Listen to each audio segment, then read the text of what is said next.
Welcome to the War Archive, where wars become stories. You arrive in Stalingrad before you understand where you are. The smoke blinds you first. It rolls across the riverbank in thick gray sheets carrying the smells of burned rubber hot metal and pulverized concrete. Then the sound hits you. Not explosions, not yet, but the low, constant groan of a wounded city. Buildings creak as they settle into their own ruins. Loose steel bangs against twisted beams. Somewhere nearby, glass shatters for no reason at all. It feels less like a battlefield and more like stepping into the aftermath of an earthquake. The air tastes like dust and ash. You wipe your mouth, but the grit stays on your tongue. Ash falls like dirty snow sticking to your coat and hair. The ground beneath your boots is soft not with mud, but with layers of crushed plaster and brick. You move carefully because you cannot tell what is solid and what might collapse under your weight. Shadows stretch strangely along ruined walls as flames flicker inside broken windows. The city is still burning from the bombing the day before. You hear shouting Russian voices, hurried and hoarse. Civilians push handcarts loaded with bedding food or whatever they manage to save. Children cling to their mothers' coats, stumbling to keep up. A factory worker with soot on his face helps an old man whose legs can barely move. No one looks at you for more than a second. No one speaks long enough for you to answer. Everyone is already in motion, already in fear, already part of the machinery of survival. A Soviet officer hurries past barking orders at a group of teenagers carrying crates of rifle ammunition. Their uniforms do not match. One has boots far too big for him. Another wears a cap that keeps falling over his eyes. They don't look like soldiers. They look like students who found uniforms on the floor and put them on, but their hands don't shake, not anymore. You sense this city has forced every one young old civilian soldier into the same brutal rhythm. Somewhere above the distant drone of engines echoes across the river. You glance upward, expecting another bombing run, but the officer beside you mutters, "Not yet." It is not a reassurance. It is a warning. The city waits for something terrible that has not arrived but will. Every face you pass carries that same understanding. Stalingrad is no longer a place to live. It is a place to endure. You step through an intersection where a trolley car lies on its side, its wheels still spinning slowly, as if trying to complete a final hopeless journey. A fire crackles inside the carriage. Two Soviet soldiers drag a wounded comrade across the tracks, each step sinking into the debris. No one calls for a medic. No one cries. The silence between bursts of noise is heavier than the destruction around you. Behind it all, beyond the rooftop, still standing, the Volga glints under a gray sky. Wide, cold, relentless. You understand immediately why this broken city matters. If Stalingrad falls, that river becomes a highway for the Germans, a blade cutting the Soviet Union in two. If Stalingrad holds, the river becomes a wall. You do not know it yet, but you have just walked into the deadliest battle in human history, and the city around you, cracked, burning, terrified, is only taking its first breath. In the summer of 1942, Hitler believed he could break the Soviet Union by slicing into its southern belly. The oil fields of the Caucasus were the prize. Without that fuel, German tanks and aircraft would eventually grind to a halt. The plan was simple on paper. Army Group South would push east, seize the oil, and secure the Volga. But Hitler distrusted simple plans. At the last moment, he split Army Group South into two separate forces, one driving for the Caucasus, the other toward Stalingrad. This decision fractured the German advance. Supplies that were already stretched thin now had to travel along two diverging axes, feeding two offensives across a front too large for any army to sustain. Fuel ran low. Replacement parts disappeared. Horse-drawn wagons struggled through dust and heat, then mud and sudden storms. The German army had built its reputation on speed, but this new plan slowed everything down. Commanders protested quietly. Hitler ignored them. Even so, the early stages of the push looked promising. Panzers cut across open steppe with long plumes of dust trailing behind them. German propaganda reported a decisive victory in the making. Letters home dripped with confidence. Many soldiers believed the war was nearly over, but they missed what every Soviet officer could see clearly: the farther the Germans advanced, the weaker they became. Their momentum was built on ground that could not support them. Meanwhile, Stalin saw the shift in German strategy and made a brutal calculation. Stalingrad was not just an industrial hub or a symbolic city bearing his name, it was the gate to the Volga. Lose it, and the Soviet South was cut off from the north. Stalin ordered factories moved inland. Reinforcements poured toward the city. Every scrap of metal, every tank engine, every rifle barrel that could be built found its way to the Volga front. By late summer, two enormous forces drifted toward one another with a sense of inevitability. The Germans needed Stalingrad to secure their flank and protect their push into the Caucasus. The Soviets needed Stalingrad because losing it would split their country in half. Neither side planned for a long fight. Neither side imagined the scale of destruction to come. But the moment Hitler diverted his armies, the battle's ending was already written. The Sixth Army marched east, believing it was moving toward victory. In reality, it was walking straight into a trap formed not by Soviet cunning, but by a single strategic mistake made hundreds of miles away. The road to Stalingrad looked easy on a map. German officers pointed to the rolling plains of the southern steppe and imagined a repeat of the lightning victories of 1941. The Sixth Army advanced confidently, convinced that the Soviets were broken and that one final push would bring the war to an end. Soldiers joked about spending Christmas back in Germany. Some even mailed home souvenirs from captured towns, proof that the front was still moving forward. But the deeper they pushed, the more the illusion cracked. Supply lines stretched impossibly thin. Fuel trucks lagged miles behind the front, making tank units ration every movement. Ammunition arrived late, or not at all. Spare parts vanished. What looked like a powerful machine on paper was in reality running on fumes. Horses died by the thousands, their bodies left on the roadside, or butchered for food. The Sixth Army was advancing faster than it could sustain. Then came the heat, thick, suffocating, relentless. Dust storms erupted without warning, coating uniforms in orange grit and clogging engines. Men marched with scarves tied over their mouths to avoid inhaling clouds of dirt. When the sun fell, temperatures swung violently, chilling exhausted soldiers who had no time to rest. Each step eastward felt heavier, even before the first shots were fired. Disease hit next.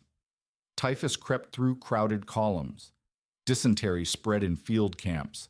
Medical officers begged for disinfectant and bandages, but supply trucks were already overwhelmed. Some units reported losing more men to sickness than to Soviet bullets. Yet the orders never changed: continue the advance, reach the Volga, take the city. Despite everything, the horizon eventually revealed a faint smudge of smoke. Stalingrad, its factories burning even before the Germans arrived. The sight fueled a second wave of confidence. The city looked vulnerable, half dead already. Many soldiers believed they were about to claim an easy victory, that resistance would crumble, as it had in dozens of towns before. But a few veterans sensed something else. The steppe felt too quiet.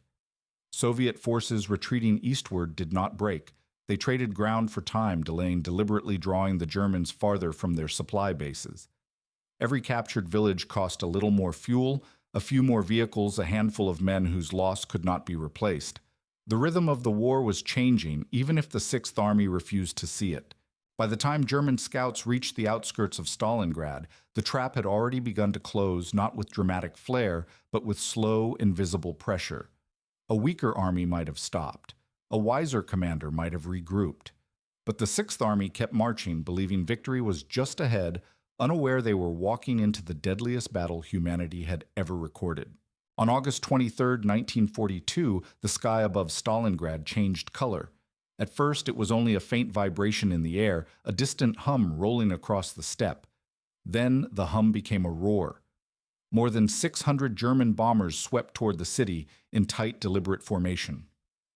Their shadows flickered across the Volga before the first bombs fell. Moments later, the entire horizon erupted. Explosions hammered the city in waves. Warehouses burst into flame. Rail yards vanished beneath rolling clouds of debris.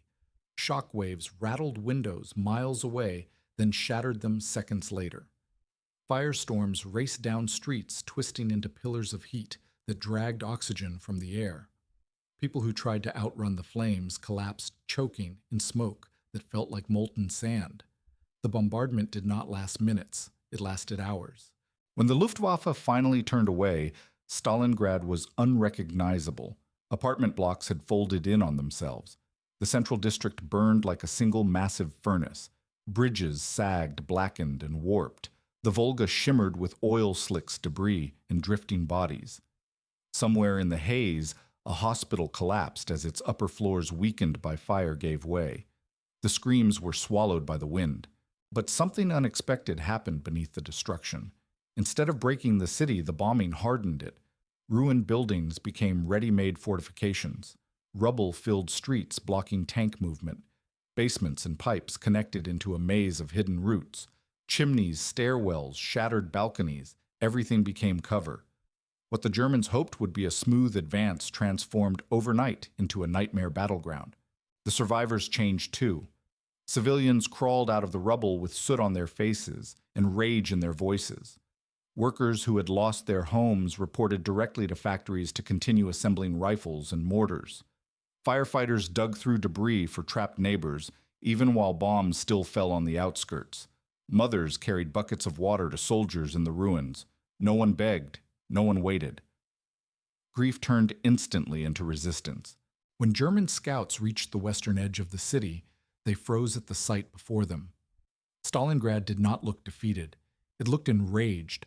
Fires burned in patterns no map could explain. Smoke curled off factory chimneys like black claws reaching for the sky. The smell of ash oil and blood hung so thick that soldiers covered their mouths with scarves. The bombing had not broken Stalingrad. It had awakened something violent and unyielding inside it. From the German lines, the city seemed to smolder continuously, even into the night. Flames licked at shattered rooftops, casting long shadows across cratered streets. The city's silhouette flickered in and out of view like a living thing. Stalingrad did not merely survive the bombing, it seemed to rise out of it, ready to devour whoever dared enter. In the days after the bombing, the Soviet High Command issued an order that would shape the entire battle. Order 227. Not one step back. Western movies often exaggerate it, but the truth is complicated. It was partly psychological, meant to shock the Red Army out of the retreating habits of 1941, and it was partly enforced with real brutality. NKVD blocking detachments did shoot retreating soldiers not in cinematic mass executions, but in enough documented cases to terrify frontline units. Men understood the message: if the Germans didn't kill them, retreat might. But in Stalingrad, fear was only half the force holding the line. The other half came from the city itself. Hundreds of thousands of civilians refused to leave even when ordered. Workers kept factories running inside basements lit by candles.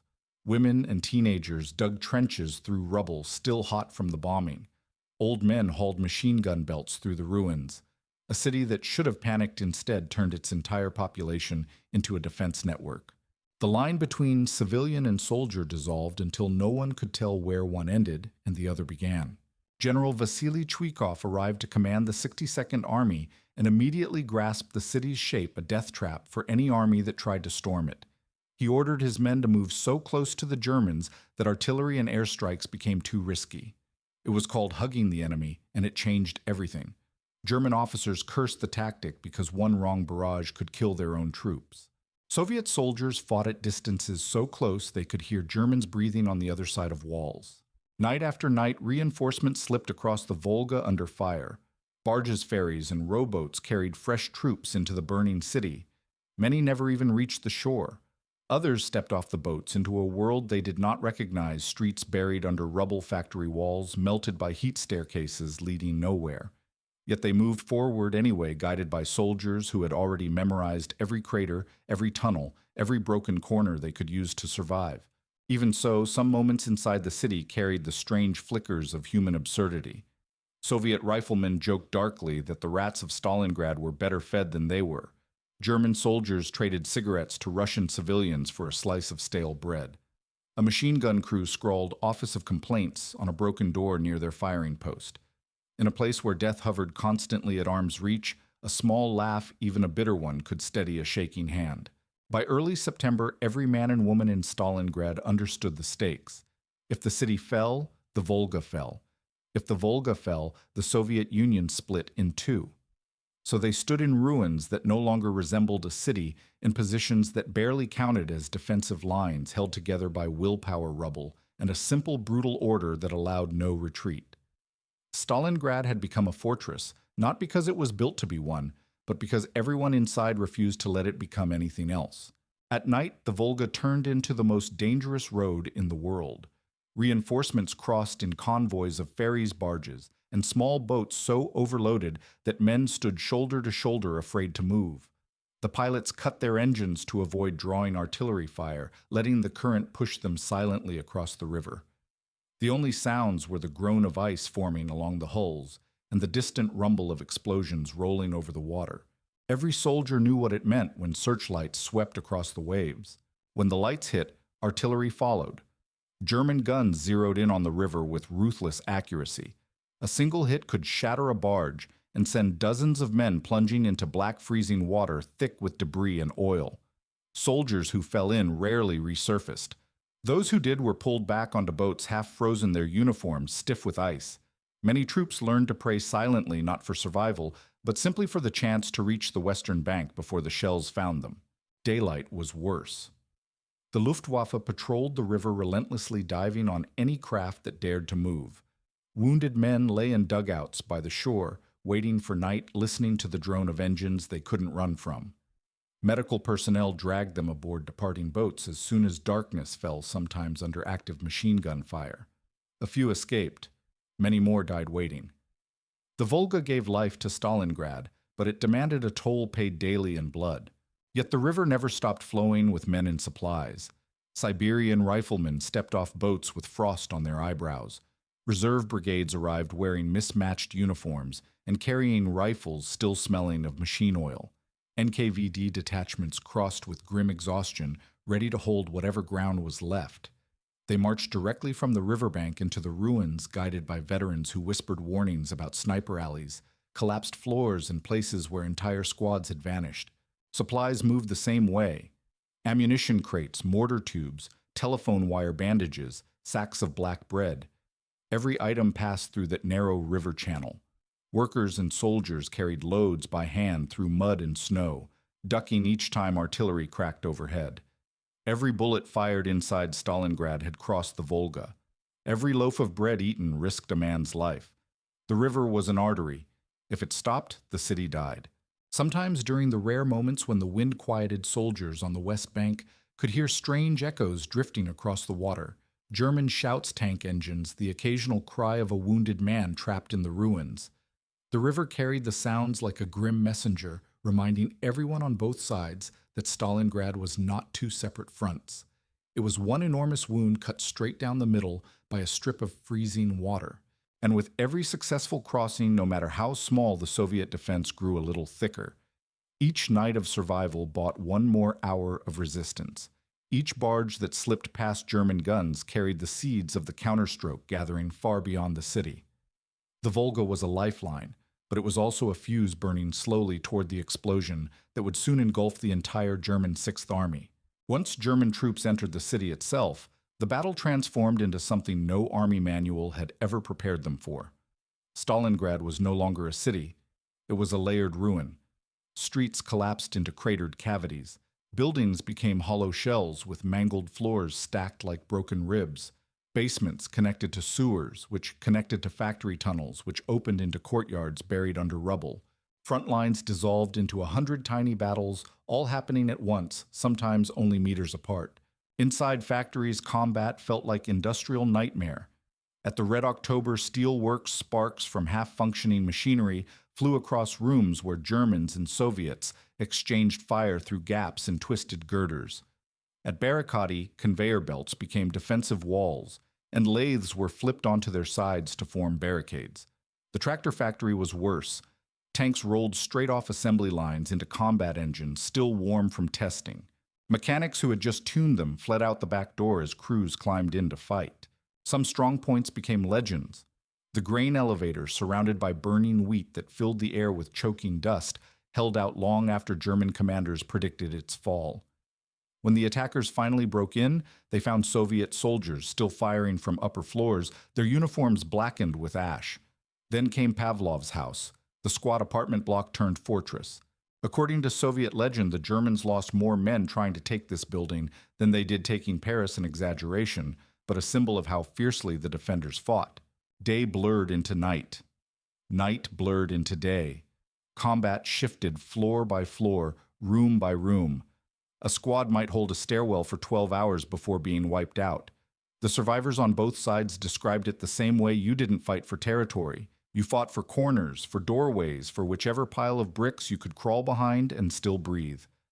German officers complained that they no longer controlled streets, only parts of streets, and those parts changed hands constantly. And still, moments of dark humor flickered between the horror. German infantry joked that Stalingrad's rats were the city's only neutral party, fattened equally on Soviet and German crumbs. Soviet soldiers chalked sarcastic signs inside ruined buildings. Welcome to Berlin Complaints Office, Quiet Zone. One platoon turned a collapsed elevator shaft into a bunker and proudly dubbed it the luxury suite.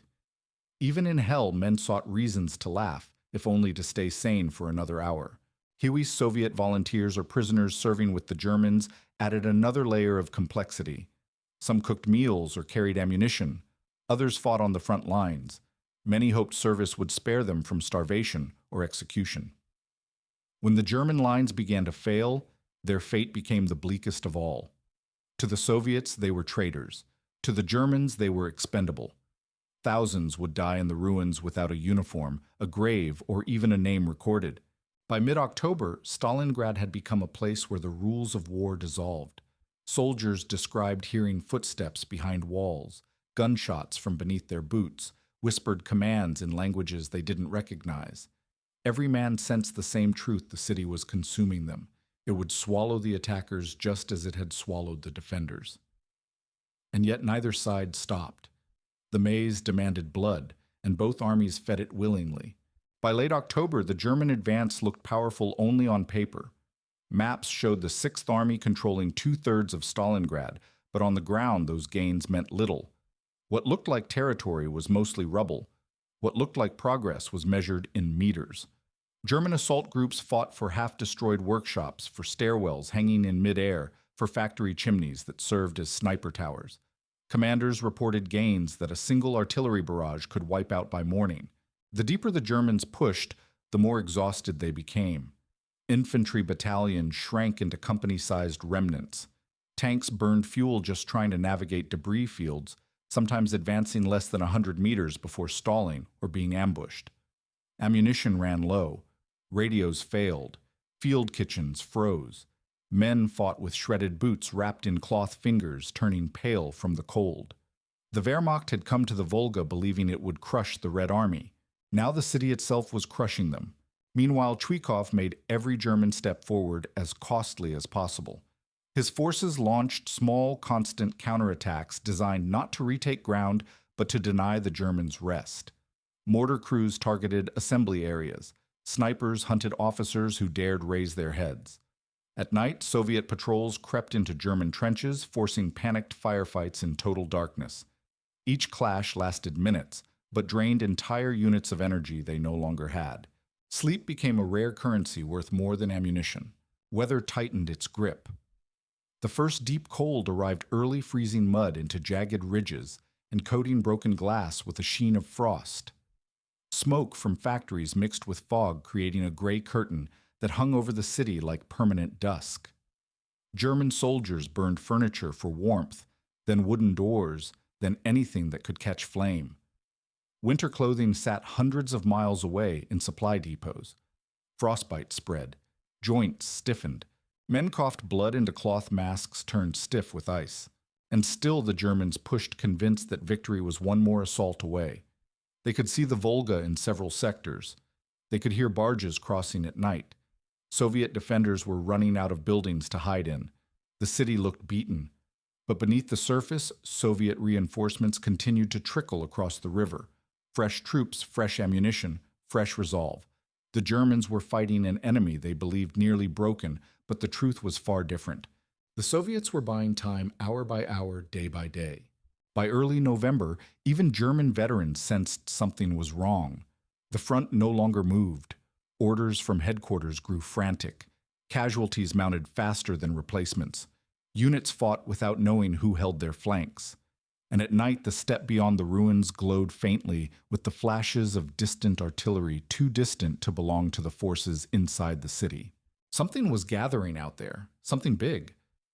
The Germans didn't know it yet, but the greatest danger to the Sixth Army wasn't the defenders in front of them. It was the storm forming behind them. While the Sixth Army clawed for the last blocks leading to the Volga, a much larger plan took shape far beyond the ruins. On the steppe north and south of the city, thousands of Soviet troops, tanks, and guns moved only at night. Trainloads of reinforcements arrived with their lights blacked out. Artillery was dug into frozen earth, hidden under camouflage nets. Entire divisions slipped into position without the Germans noticing. What little reconnaissance the Luftwaffe attempted was pushed back by worsening weather and expanding Soviet air defenses. German intelligence saw fragments of this activity, but misunderstood it completely. They believed the Soviets were preparing a desperate attempt to reinforce their exhausted defenders inside the city. Hitler agreed. Blinded by the obsession to take Stalingrad, he refused to strengthen the long exposed flanks to the north and south flanks held mostly by Romanian, Hungarian, and Italian troops, who lacked proper anti-tank weapons, winter clothing, and reserves. They were brave soldiers, but they had no chance of stopping what was coming. Inside Soviet headquarters, the real plan was far more ambitious. Generals Zhukov and Vasilevsky designed Operation Uranus not to retake Stalingrad, but to encircle the entire German force besieging it. They would avoid the strongest German units entirely. Instead, two massive pincers, one from the north, one from the south, would strike the weaker Axis allies' breakthrough sweep westward and meet deep behind the German front. It was a strategy built not on emotion or symbolism, but on cold arithmetic, hit the weak points, then slam the door shut. By mid-November, the preparations were complete. More than 1 million Soviet troops, along with nearly 1,000 tanks and thousands of artillery pieces, waited silently on the steppe. Many soldiers wore white camouflage smocks. T-34s idled in shallow depressions. Gun crews sat beside stacked ammunition as tall as a man.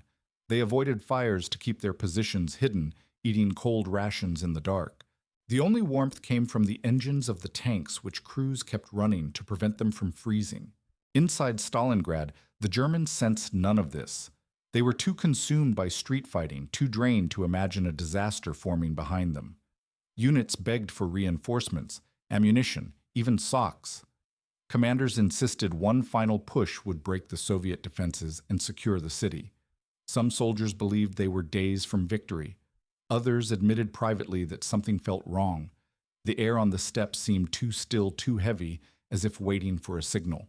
That signal came at dawn on November 19th when the northern pincer struck. The southern one followed the next day. Within hours, the Sixth Army's fate stopped being a question of tactics. It became a question of survival. The trap had begun to close, and no one inside Stalingrad yet understood how completely it would seal. At 7:20 a.m. on November 19th, 1942, the steppe exploded. More than 3,500 Soviet artillery pieces fired at once, creating a rumble so deep it felt like the earth itself was splitting open. Shells ripped through Romanian trenches in the north, sending snow dirt and bodies flying into the air. Men who had been eating breakfast seconds earlier were thrown backward by blasts they never saw coming. German radios inside Stalingrad crackled with confused reports. Heavy attack. Unknown strength. Entire sectors collapsing. Then came the tanks. T-34s burst through the fog like steel animals coated in frost, grinding over trenches and smashed bunkers. Soviet infantry followed close behind, shouting through scarves wrapped over their faces. The Romanian lines, under-equipped, outnumbered, and lacking anti-tank weapons, had no chance. Companies collapsed in minutes. Regiments fell in hours. Some units fought bravely until ammunition ran dry. Others scattered in panic as the Soviet spearheads surged past them. The next day, the southern pincer struck with equal ferocity. This time the target was the Romanian 6th Corps. Soviet columns crashed through their defenses, capturing supply dumps, fuel depots, and command posts before the Germans even understood the scale of the attack. Horses broke loose from collapsing stables. Trucks burned in long, smoking rows. German liaison officers sent frantic messages that went unanswered. because the headquarters they were calling had already been overrun. Meanwhile, inside Stalingrad, the Sixth Army learned the truth too late.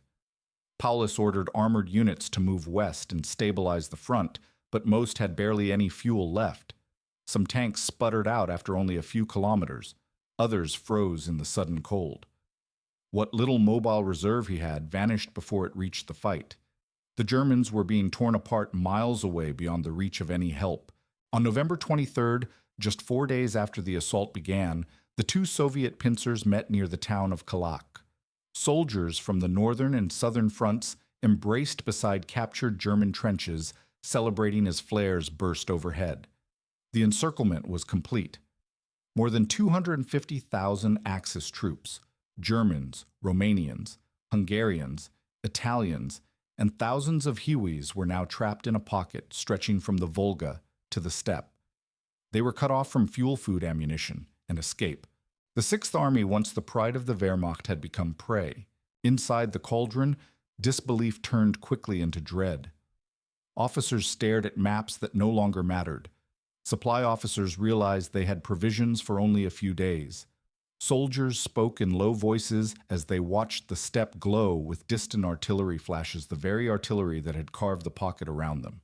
Everyone sensed the same truth: the Germans were no longer besieging Stalingrad. They were the ones being besieged. Operation Uranus was not just a counteroffensive.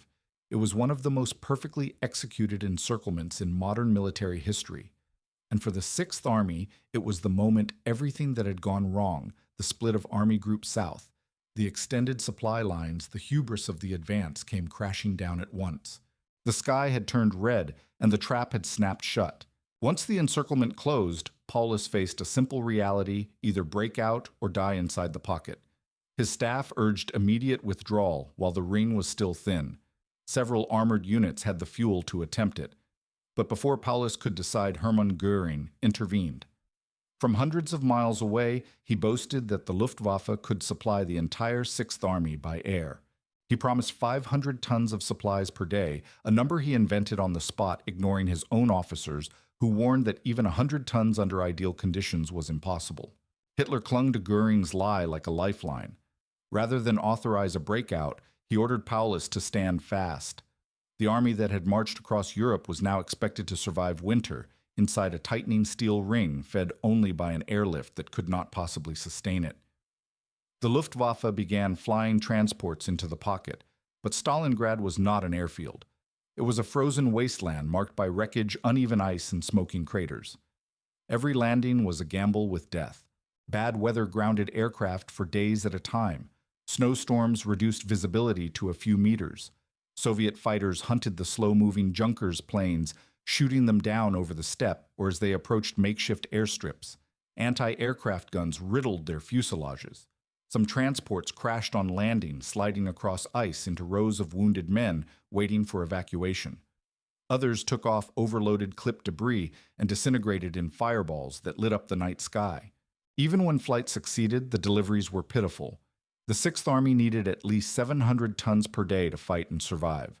Most days the airlift delivered less than 100. Some days fewer than 30. Once a plane arrived loaded not with food or ammunition, but with condoms, an infamous clerical mistake that became a grim joke among starving men. Soldiers tore open supply crates hoping for bread and instead found administrative documents, spare aircraft parts, or items intended for entirely different sectors of the front. Inside the pocket, conditions collapsed. Bread rations shrank until each man received a crust no larger than a child's fist. Horse meat became a luxury. When the horses were gone, soldiers boiled leather belts and boots for calories. Frostbite spread like a disease. Medical tents were so cold that amputated limbs froze solid before they could be removed from the tables. The wounded lay on the floor wrapped in blankets, stiff with ice, breathing white mist into the air until they stopped breathing at all. Hiwis, the Soviet auxiliaries serving the Germans, suffered the most. Many had joined to escape starvation or execution, but now found themselves trapped between two armies. They received the smallest rations, wore the thinnest clothing, and occupied the worst shelters. When Soviet leaflets offered amnesty to those who surrendered, some attempted to reach enemy lines across open snowfields. Few survived the attempt. As December wore on, the truth became undeniable. The airlift was not saving the Sixth Army, it was prolonging its agony. The men inside the pocket realized they were freezing, starving, and dying for a fantasy invented in a warm office hundreds of miles away. And outside the pocket, the Soviets were preparing to crush the last hope of escape. The air above Stalingrad was filled with planes, but not with salvation. Only with the slow, predictable fall of an army that had believed it could outrun winter. On December 12, 1942, the steppe trembled again, but this time it was German engines, not Soviet artillery. Field Marshal Erich von Manstein launched Operation Winter Storm, a desperate attempt to break through the encirclement and rescue the Sixth Army. His tanks punched northward with impressive speed, at first smashing through Soviet lines and recapturing ground the Germans had not seen in months. For the first time since the trap closed, Paulus's soldiers felt something dangerous hope. Inside the pocket, word spread quickly. Soldiers huddled over radios listening to garbled transmissions describing Manstein's advance. Some men began packing their gear. Officers traced imagined breakout paths on stained maps. Wounded soldiers whispered that they might live to see spring. If Paulus marched south to meet Manstein halfway, a narrow corridor could open fragile, yes, but real enough to save tens of thousands of lives. But the relief force stalled just 48 kilometers from Stalingrad. Fuel shortages, Soviet counterattacks, and the sheer brutality of winter slowed them to a crawl. Each kilometer cost men and machines the Germans could not spare. Soviet forces redirected fresh reserves into the gap, determined to crush the rescue attempt before it reached the pocket. Manstein radioed Paulus again and again. "Break out. Move toward us. We can meet you." Paulus hesitated. He knew his army was starving, freezing, and nearly out of ammunition. He also knew that the longer he waited, the fewer men he would have left to break through. His staff officers pleaded with him to disobey Hitler and attempt to break out immediately. Even a partial withdrawal might save thousands. But Paulus was a loyal, rigid commander. He would not act without orders. Hitler's orders arrived, and they were final. The Sixth Army will stand fast. No retreat. It was not strategy. It was delusion, the belief that holding Stalingrad somehow still mattered more than saving 250,000 men. From his warm headquarters far from the front, Hitler demanded the impossible, and Paulus obeyed. When Paulus informed his officers that they would not break out, the reaction was silent at first, then devastating. Some wept openly. Others stared blankly at the frozen walls of their bunkers. A few cursed Hitler's name under their breath, knowing such words would have meant execution just months earlier. One officer wrote in his diary, "We are condemned men. Nothing more." As Manstein's tanks retreated under Soviet pressure, the sound of their engines faded into the distance. Soldiers inside the pocket listened to that fading noise as if it were the last heartbeat of hope. Then the sound was gone, entirely swallowed by snow and wind. Outside the pocket, Soviet forces tightened their lines. Inside it, men tightened their belts another notch. Winter Storm had died. The Sixth Army now understood the truth that would define their final weeks. No rescue was coming, no breakout, no salvation. Only the slow, methodical collapse of an army trapped in a frozen grave. January did not arrive like a new month. It arrived like a punishment. Temperatures plunged below -30, freezing rifles' boots, and breath in seconds. Soviet artillery began a slow, relentless pounding of the pocket, not the explosive fury of the encirclement, but a steady drumbeat meant to grind the last strength out of the Sixth Army. Shells walked forward a few meters each hour, collapsing dugouts, burying wounded men alive, and shrinking the pocket one street at a time. Inside Stalingrad, the Sixth Army barely resembled a fighting force. Units stopped reporting casualties because there was no one left to count them. Soldiers were too weak to stand for long. Rations dwindled to almost nothing, a handful of crumbs, a spoonful of soup so thin it froze before it reached a man's mouth. Some soldiers tore plaster from walls, hoping to find grains of wheat trapped inside from the old days when the city still lived. Others melted contaminated snow for water that tasted of rust and ash. Disease became a second enemy. Dysentery swept through cellars where the wounded lay packed shoulder to shoulder, their breath forming little clouds that froze above their faces. Frostbite turned fingers black. Men who fell asleep often never woke up. Those who remained awake could hear the wind howling through shattered buildings, carrying with it the distant sound of Soviet loudspeakers demanding surrender. In response, many Germans stayed silent. Others muttered prayers. A few simply stared at nothing, their minds as numb as their limbs. On January 8th, the Soviets offered Paulus terms of surrender, a chance to save what remained of his army. He considered it. His staff quietly supported it, but Hitler's message arrived immediately. Capitulation is impossible.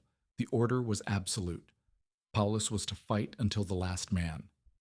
The Sixth Army received word that no surrender would be allowed, and with it came a wave of despair more devastating than any artillery strike.